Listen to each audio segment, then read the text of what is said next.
Welcome in, everybody, to another episode of Fantasy Football Picks and Bets presented by PrizePicks. I am Lauren Carpenter. You can find me at Stepmom Lauren. And y'all, it is week 17 waiver wire show.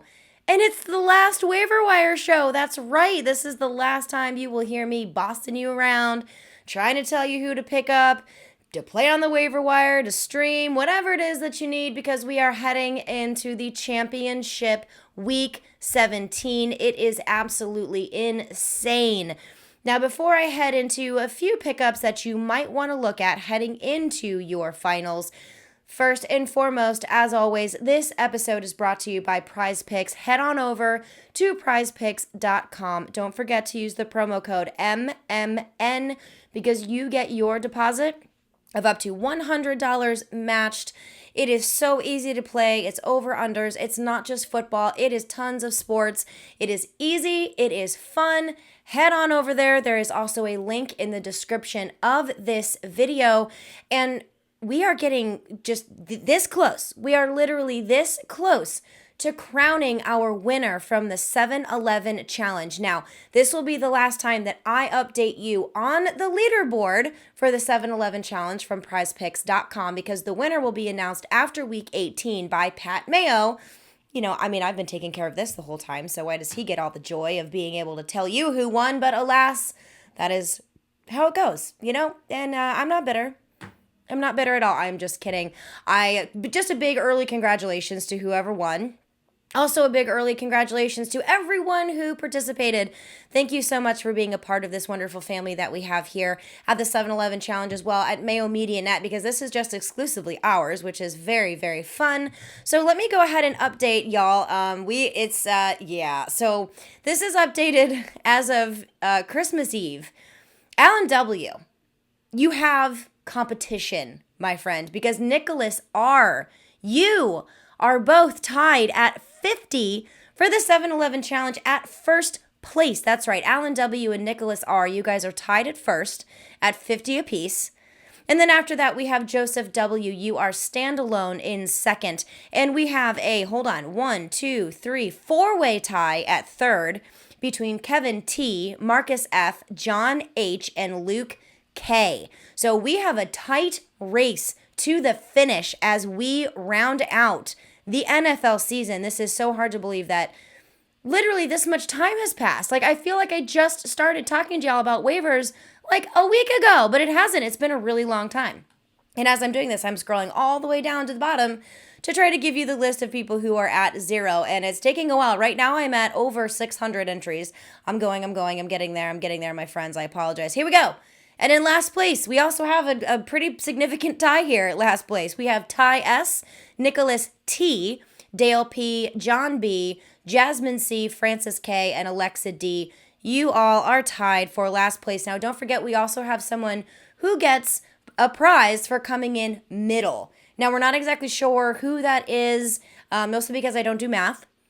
So I'm not going to even try to figure out who is in the middle. But because we have entrants that fall off and then enter, it's very difficult to find out who is right there in the middle anyway. But Pat Mayo will let you know who you are at the end of week 18. Okay, so now that we have that all taken care of, it's time to jump into week 17. Some waiver wire options, some streaming options here. And let's face it, we are likely already have all the players that we need in order to play for the championship. So there's really not too much that I can really add for y'all that is going to make some kind of a huge difference. But I do have some players that I like that are available on the waiver wire if you are in a desperate situation. So I totally get it. But before I get into that, let me just touch on a few injuries that we had over the weekend, including Saturday.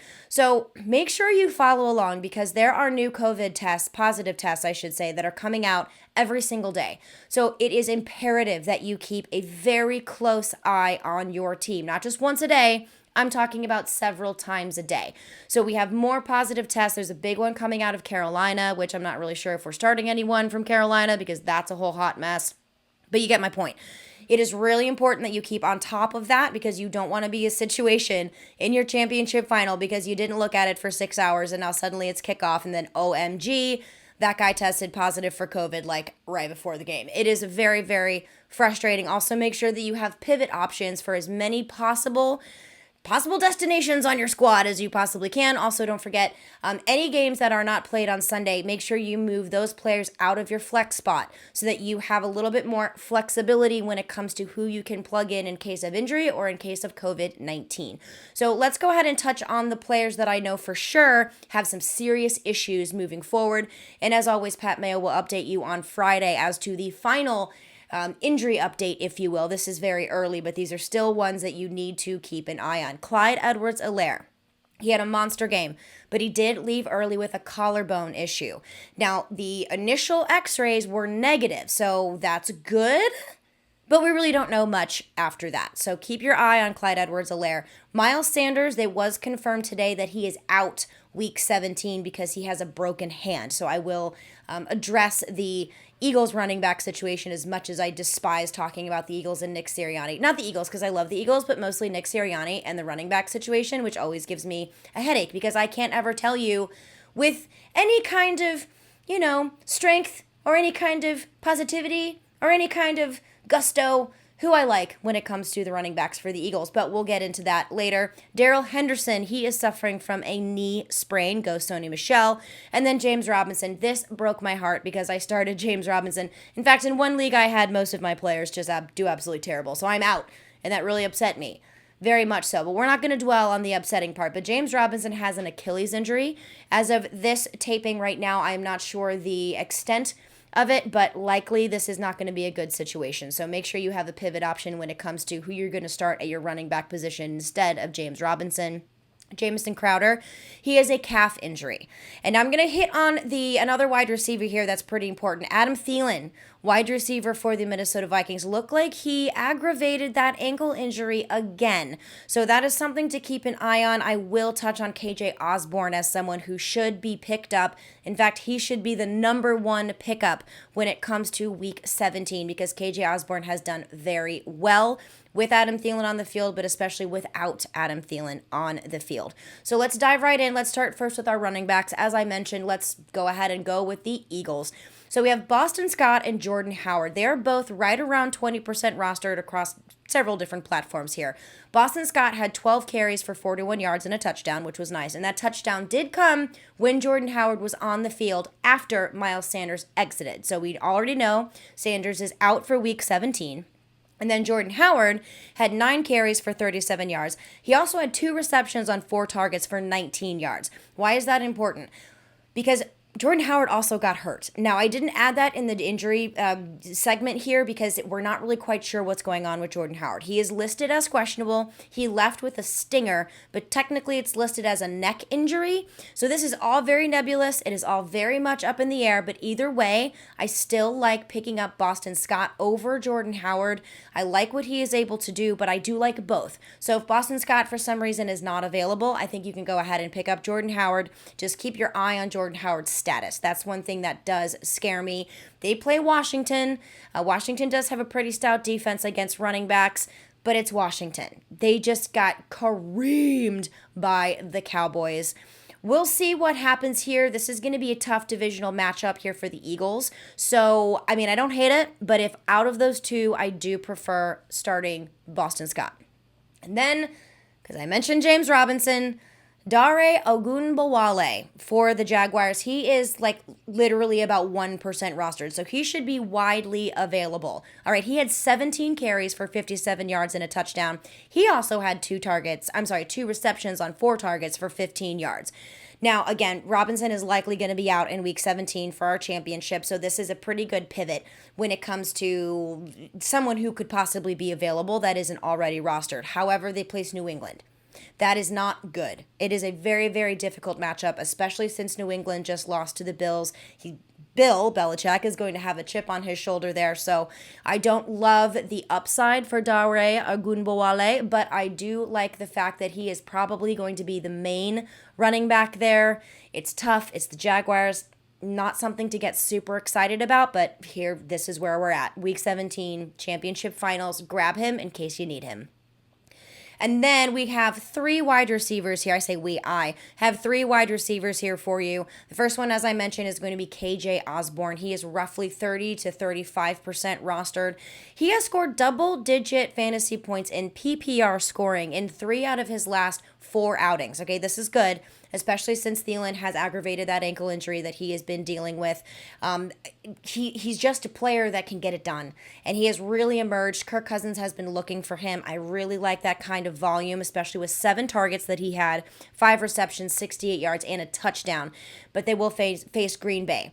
Now, while that's not awesome, it's also not terrible because the Vikings really want to win. So I don't mind this matchup. It's not ideal, but I think that KJ Osborne can get it done, especially if Thielen misses time.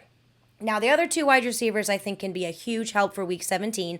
It's going to be a coin toss, and it is going to be between Marquez Valdes-Scantling and Allen Lazard. Now, I really wish that I could sit here and tell you that I know who the wide receiver 2 is behind Davante Adams, but I just don't. And if anyone tells you that they do, they're either like witches or they can see the future, because I don't know anything when it comes to who you should target behind Davante Adams. It's very, very difficult. Both are around 30% rostered.